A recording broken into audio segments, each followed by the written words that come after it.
All right, hello wine drinking people. It's Wednesday, May 12th, and we had a little snafu with yesterday's show. Flavio was out sick, so we didn't have our production staff here. We're kind of a skeleton crew here as it is, so without one of our guys, we can't produce our show. But we've got a nice show for you today. We're going to clear up a few things we got hanging, like this 1997 Super Italian tasting we had Saturday night. That's the first thing we're going to talk about on the What I Drank Yesterday section of the show.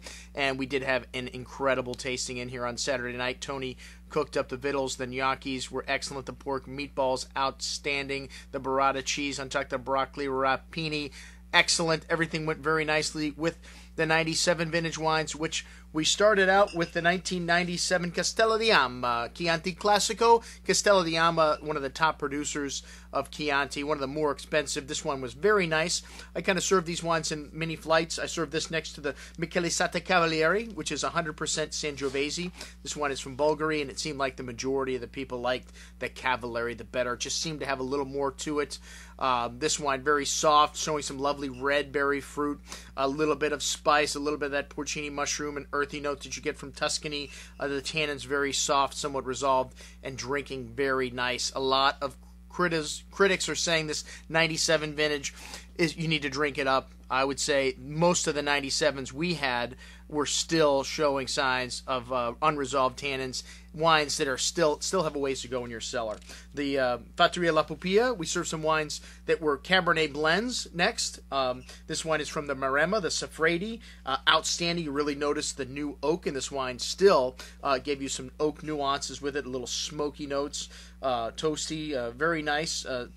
Someone mentioned this is a hypothetical Chateau Mouton Rothschild Margaux blend together. And then the Tenuta San Gisto Arentenano, Gisto de Notri. I'm sorry, the Tenuta San Gisto, Gisto de Notri. This wine was very good. The 60-40 Cabernet Merlot blend, also showing that herbaceousness that Cabernet gives you. And then the Argiano Salingo. This wine's got a little Syrah in addition to the Cabernet and Merlot, showing very nice. The wine of this flight for me, though, was the Fattoria La Pupilla, the Sofredi. Outstanding. And then the next wine was the Fantoni Flaccinello. This was the wine of the night, the 97 Flaccinello. Huge, monstrous, this lovely exotic wild strawberry, red cherry fruit. Still very bright, had this lovely floral note to it, lovely spice, and a little bit of that porcini mushroom earthy note you get from Tuscany. The most concentrated, the most rich. Those of you that have been watching know I love Fantoni, and Flaccinello is one of my favorite Super Tuscans. I was glad to see this wine finish first place for most of the tasters. And then a wine from Emilia Romagna, Tenuta La Palazza. This wine we know very well here. We have several vintages in the store. The 1997 showed brilliantly, 100% Cabernet. We may still have a few bottles left in the store. And then the Notsaleal Paretto was an off bottle. It had a little bit of volatilous aromas in there, a little bit of nail polish, ethyl acetate going on, just a little bit.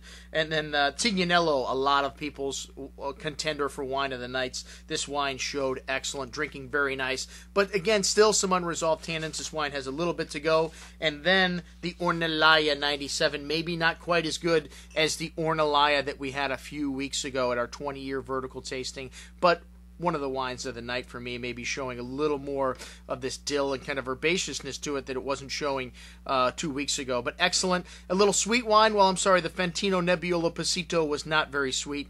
Not very well liked by the crowd either. I thought it was kind of interesting. It's not often you see a dried Nebbiolo dessert wine from the Piedmont, but I figured it was 1997 vintage. What the heck? Let's wrap up with that. And that's our wrap up on the 1997 vintage from Saturday. I'm your host, Andrew Lampasone, signing off for the Wine Watch, saying remember, always drink the good stuff first.